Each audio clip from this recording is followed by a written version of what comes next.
Top quality और consistent performance के लिए सिर्फ सिल्वर पंप नाम याद रखना। यूक्रेन को पुतिन ने परमाणु धमकी दी है। इस वक्त की बड़ी खबर ये, जरूरत पड़ने पर परमाणु हथियार इस्तेमाल करेंगे, ये साफ कर दिया है। जब भी जरूरत होगी तो ओरेशनिक का इस्तेमाल किया जाएगा। तो ये बड़ी धमकी है जो दी गई है, जिसमें कहा गया है कि जब भी जरूरत पड़ेगी परमाणु हथियार का इस्तेमाल करेंगे। जरूरत होने पर ओरेशनिक मिसाइल का इस्तेमाल कर सकता है रूस की तरफ से बड़ी चेतावनी दी गई है। यूरोप के तमाम देशों को, नेटो के तमाम देशों को कहा यह जा रहा है कि अगर जरूरत युद्ध में पड़ी रूस को तो वो ओरेशनिक मिसाइल का इस्तेमाल कर सकता है, यानी परमाणु हथियार का इस्तेमाल कर सकता है। तो बड़ा सवाल इसके बाद ये कि क्या यूक्रेन पर रूस का विनाशक न्यूक्लियर प्रहार संभव है? क्या ऐसा हो सकता है? क्रेमलिन के न्यूक्लियर हमले पर विचार कर रहा है, ये रिपोर्ट सामने आई है। यूक्रेन पर ओरेशनिक मिसाइल हमले की आशंका जाहिर की जा रही है। एक रणनीति के तहत एयरबेस पर हमले होने दिए गए, ये सवाल भी उठाया जा रहा है ताकि रूस के पास ये वजह हो कि वो क्यों बड़ा हमला कर रहा है। पुतिन की नई न्यूक्लियर डॉक्ट्रिन क्या है, जान लीजिए। सबसे पहली और बड़ी बात यह कि न्यूक्लियर पावर की मदद से हमला होगा तो जवाबी हमला परमाणु हमला होगा। इसके अलावा दूसरी बड़ी रणनीति ये कि बेलारूस पर हमले हुए तो रूस परमाणु हमले करेगा। बड़े हवाई हमले और ड्रोन हमले हुए तो परमाणु हमले पर विचार किया जा रहा है।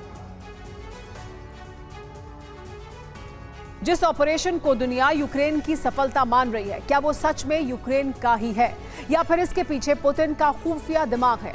देखिए ऑपरेशन स्पाइडर वेब, पुतिन का इंद्रजाल। रूसी एयरबेस पर हमलों के पीछे यूक्रेन ही है या फिर इन हमलों के पीछे रूस के ही राष्ट्रपति व्लादिमीर पुतिन है? हमले होने दिए गए या फिर जानबूझकर कराए गए हैं? ये यूक्रेन के सफल हमले हैं या पुतिन का मायाजाल? रूस ने आधिकारिक जानकारी दी है कि यूक्रेन ने 4 एयरबेस और 1 नेवल बेस पर हमला किया। 2 एयरबेस पर यूक्रेन के हमले सफल रहे, 2 एयरबेस पर हमले नाकाम कर दिए गए।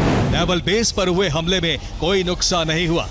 इस तरह 5 में से केवल 2 सैन्य ठिकानों पर नुकसान हुआ है। यूक्रेनी हमलों के बाद रूस का विनाशकारी प्लान तैयार हो गया, ये जानकारी मिल रही है। रूस में हाई अलर्ट पर है न्यूक्लियर फोर्स। सबसे उच्चतम स्तर पर ओरेशनिक स्टोरेज की सुरक्षा की गई है। सबसे उच्चतम स्तर पर टैक्टिकल न्यूक्लियर वेपन साइलोज की सुरक्षा की जा रही है। एक्टिव मोड में न्यूक्लियर साइलो और मोबाइल यूनिट। तो देखिए ये वो मोबाइल यूनिट हैं जो न्यूक्लियर हथियारों को एक जगह से दूसरी जगह लेकर जाते हैं।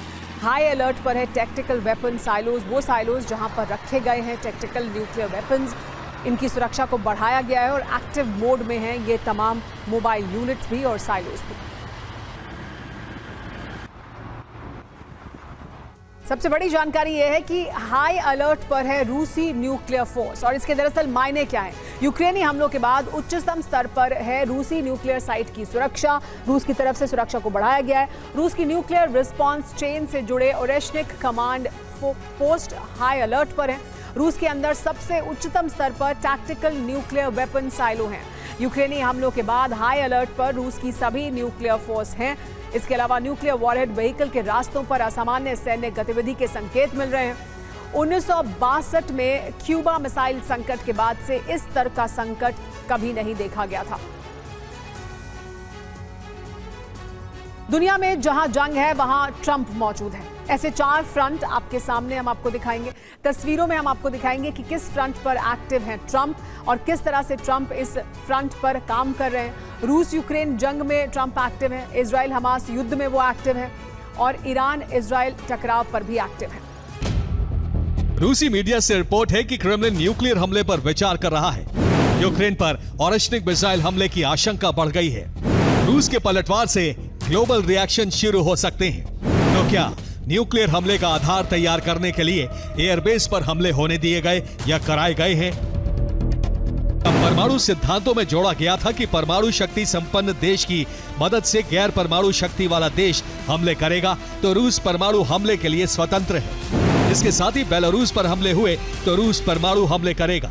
एक नया नियम ये जोड़ा गया था कि रूस पर बड़े हवाई हमले, ड्रोन हमले हुए तो परमाणु हमले करने पर विचार होगा। उसके एटमी ठिकानों पर स्ट्रैटेजिक साइलो और ट्रक माउंटेड मिसाइलों को एक्टिवेट किया जा रहा है। रूस में कोई एटमी युद्धाभ्यास नहीं किया जा रहा है तो साइलो क्यों एक्टिवेट किए गए हैं?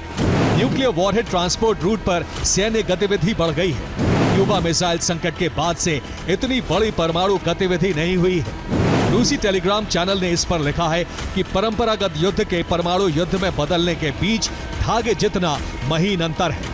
इतिहास करवट लेने को तैयार है और हो सकता है कि अगला अध्याय राख पर लिखा जाए।